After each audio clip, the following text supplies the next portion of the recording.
All right, Scott. It looks like we're caught in the crossfire.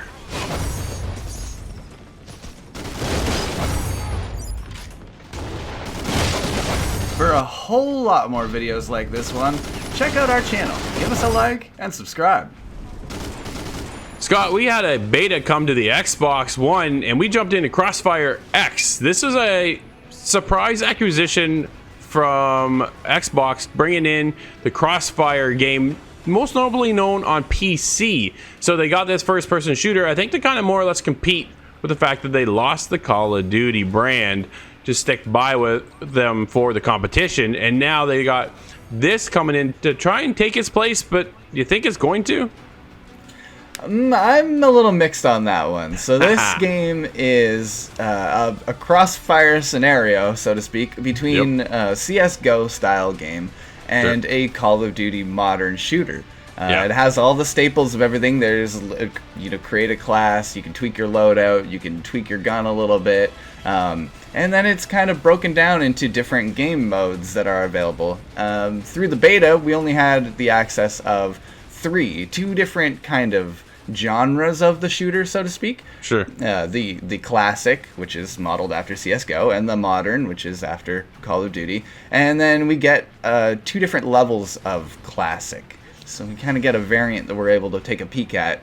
I did a little research on Crossfire itself as a series. It turns out they're hugely successful. Yes, they are. Massive numbers. Being a free-to-play game in Asia has worked out well for them. And the last iterations of Crossfire were kind of tailored for the lower-end PC, which was an explosion in popularity. A lot of people remember these games growing up. And unfortunately for us in North America, we just never really got our hands on them.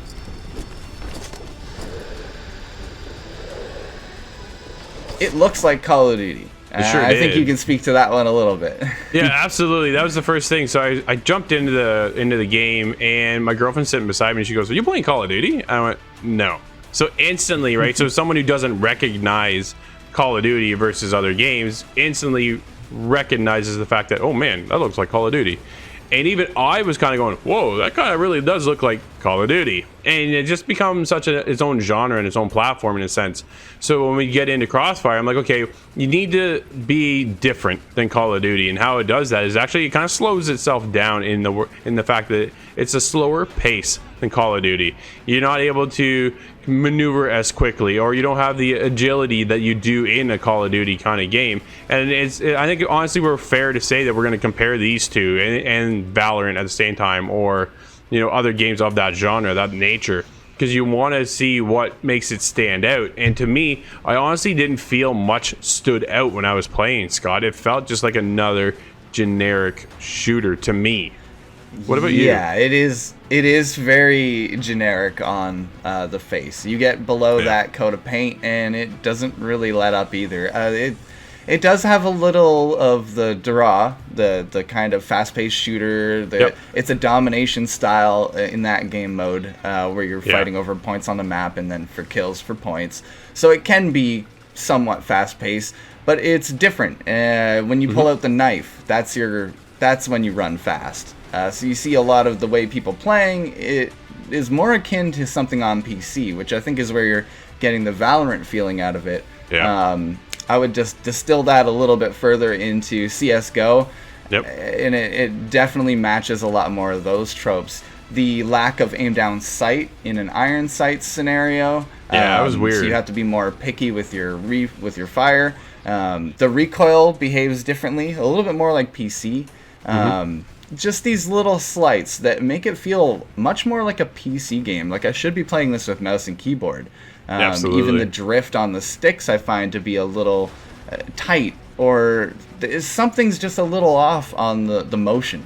But it worked a lot better when you get into the classic modes of the game. There's the 2 different classic modes on 2 different levels. The one is based on a laboratory, and that's the really fun one, where the attacking team is actually invisible. So this is another game variant that is known in Crossfire, and we can expect to see that and a lot more in its full release, alongside a single-player game that's actually developed by another company. So there's a little bit of things to look forward to coming down the road. We haven't seen the full scope of this game, but we have seen just a little tidbit, and it's interesting to say the least. Absolutely. I think it's something to kind of keep your eye on. At the same time, it does have me a little concerned. I was experiencing lag. Now, we are, again, let me preface this by saying we are in a beta, so this is far from finished. And when it did run, it ran smoothly, and it felt good to shoot the gun, but it did feel a little off, like you say, right? It didn't feel as quick or responsive as other shooters we've played in the past. But at the same time, I felt like, I was getting kills. I was able to achieve the goal, and I was able to do certain things that I felt rewarded by. But again, there isn't yet a reward system per se as well. So, there's a lot still to look into as the game comes closer to launch and things to kind of keep our eye on. But for the most part, without that lag, I think it would be a little bit better.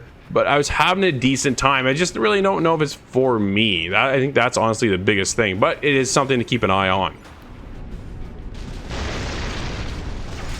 So this is a game that's in beta access. Being not complete, we can't really give this a full score. But if we were going to recommend or not recommend this one, what would you say, Drew? You know what? I think it's something there for the Xbox platform and users to play.